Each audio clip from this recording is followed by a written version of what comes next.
The lobby was buzzing with the usual morning rush.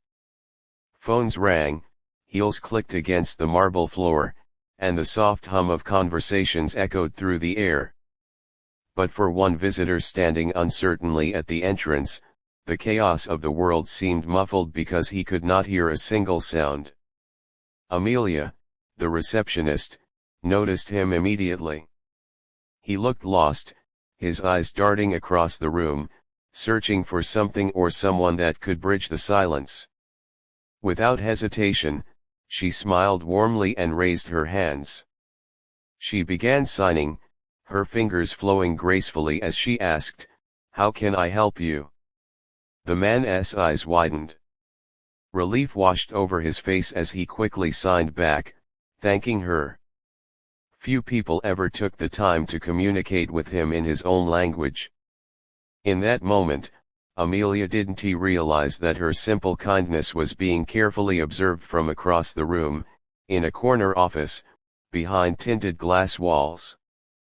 The observer was none other than Nathaniel Carter, a millionaire businessman known for his sharp instincts and colder-than-ice demeanor. To everyone in the company, Nathaniel was intimidating, a man who measured people only by their results.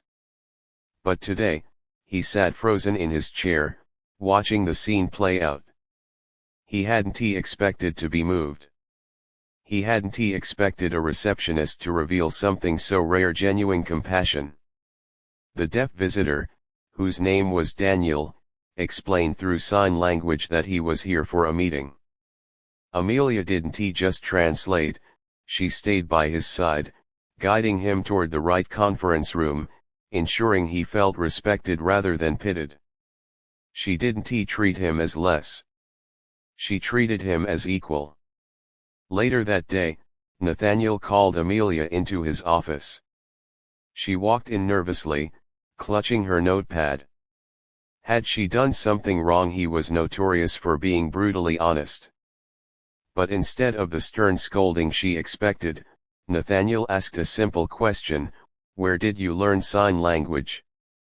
Amelia's voice trembled slightly. "My younger brother is deaf. Growing up, people ignored him, mocked him, or pretended he wasn't there. I promised him I'd never let anyone feel that invisible if I could help it."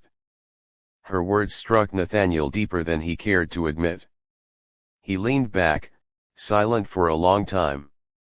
For years, his wealth had built walls around him, walls of luxury, of status, of isolation. But Amelia's sincerity broke through effortlessly. Still, challenges lay ahead. A week later, Daniel returned, this time to negotiate a business deal with Nathaniel's company. Other executives whispered their doubts. How can we conduct business with someone who can't even hear it? Slow everything down. Nathaniel watched as Amelia once again stepped in, calmly interpreting Daniel's words. But when Daniel signed something unexpected, Amelia froze for a moment before relaying his message. "He says that people underestimate him because of his deafness. He says he's not here for pity, he's here to prove that his work can speak louder than any voice." The room fell silent. Nathaniel stared at Daniel, then at Amelia, realizing the truth in those words. The challenge wasn't Daniel's hearing loss, it was the prejudice and impatience of the world around him.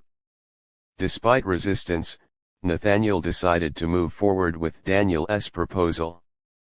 But the backlash came swiftly. Shareholders accused him of risking profits. Executives warned him of failure. Nathaniel faced his own test: would he stand by what felt right, or would he fold under pressure? As weeks passed, the project progressed.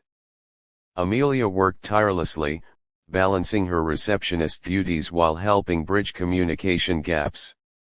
Daniel pushed himself harder than ever, determined to prove his worth. There were days of frustration when meetings dragged longer than usual, when misunderstandings caused delays, when Daniel felt the sting of subtle discrimination. Amelia was there each time, reminding him that his silence didn't mean weakness. And slowly, the tide began to turn. The project succeeded not just moderately, but spectacularly. Profits soared higher than projections, and Nathaniel S. Gamble became the company's triumph. Those same executives who doubted Daniel now sat in stunned admiration. But the most profound moment came during the celebration event. Nathaniel stood before his employees and, for the first time, looked less like an untouchable millionaire and more like a man deeply humbled. He gestured for Amelia and Daniel to join him on stage. Then, to everyone's astonishment, Nathaniel lifted his hands and signed clumsily, but sincerely, "Thank you." The crowd erupted in applause. Amelia's eyes welled with tears, and Daniel smiled wider than he ever had. For them, this was more than success, it was validation, respect, and the breaking of invisible barriers.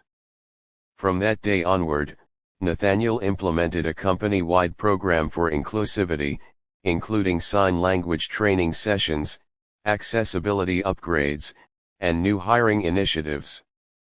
Amelia was promoted, no longer just a receptionist but the leader of an entire department dedicated to diversity and employee support.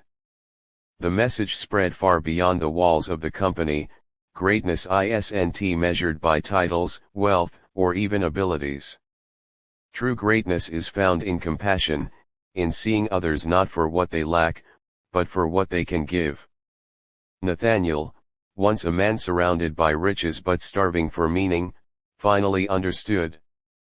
He had witnessed how a simple act, a receptionist greeting a deaf visitor in sign language, could ignite change powerful enough to transform lives.